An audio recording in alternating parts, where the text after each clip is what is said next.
In the late stages of her pregnancy, my wife slipped away into the mountains with her childhood sweetheart, seeking some reckless thrill under the open sky. Fate, however, had other plans. She suffered a massive hemorrhage, and the two were rushed to the hospital. As a doctor, I took one glance at her condition and instructed the nurse to prepare for the cremation. In my previous life, I had risked everything to save her. On that very operating table, she and the child inside her perished together. Her childhood sweetheart, overcome with grief and fury, rallied others to accuse me of seeking personal revenge. Their rage was relentless, and they broke my hands. A butcher like you, without medical ethics, deserves nothing less than eternal damnation. They shouted, their words burning like brands on my soul. Yet I distinctly remembered the surgery had been a success. Her vital signs had stabilized. Clinging to hope, I begged my in-laws to conduct an autopsy to uncover the truth buried beneath the accusations. Instead, they called the police, who swiftly charged me with performing surgery under the influence of alcohol. Stripped of my rights, I was thrown into prison, where suffering became my only companion. Years later, upon release, I stumbled across a sight that tore what was left of my heart to shreds. My wife, alive and well, behind the wheel of a luxury car, accompanied by her childhood sweetheart and their child, living off the fortune I had worked tirelessly to build.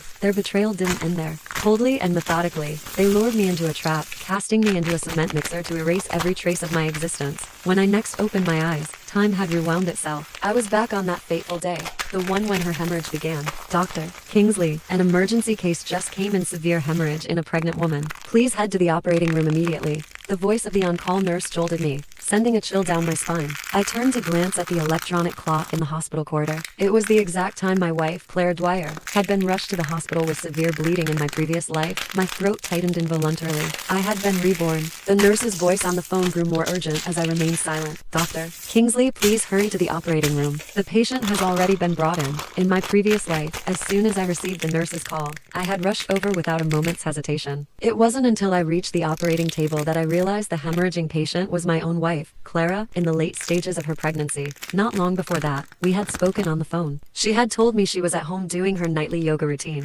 So how had she ended up here, bleeding so profusely? There was no time to think. Her vitals began to drop rapidly, and signs of shock were setting in. I had forced myself to suppress the rising tide of panic and confusion, channeling all my focus and skill into pulling her back from the brink of death. Somehow I had succeeded. I had saved her. The moment the surgery was over, I sought out the intake nurse to learn what had happened. That was when I discovered another man had been brought to the hospital alongside Claire, her childhood friend, Simon Whedon. Suddenly, all my doubts found an explanation. Moments later, Simon stormed into my office with a group of people. Before I could react, they pinned me to the floor and snapped both my hands. You let her die on purpose because of your jealousy. A doctor without ethics like you deserves nothing but hell. He raged, accusing me of negligence that had led to a double fatality, my wife and her unborn child. I was stunned. That's impossible. I saw her vitals stabilize after the surgery. I had protested, but he wouldn't listen. He slammed a death certificate onto my desk. You killed Clara on the operating table out of spite. Desperate to prove my innocence, I planned to request an autopsy as her husband.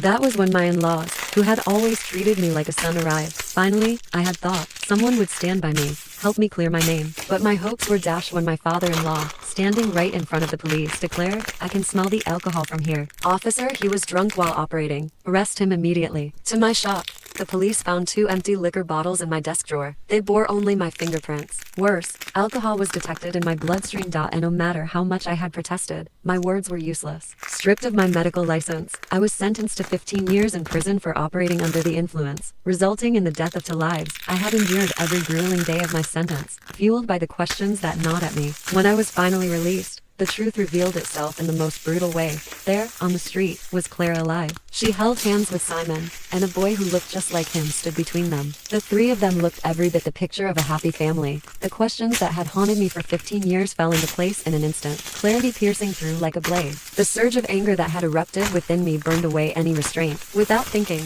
I stormed forward to confront the woman who had single-handedly ruined my life. But instead, I found myself overpowered, pushed into a cement pool by Clara and Simon. The suffocating sensation of cement flooding my nasal passages felt disturbingly vivid. Even now, I gasped for air as if I were still fighting to breathe. But not this time. This time, I would not let history repeat itself.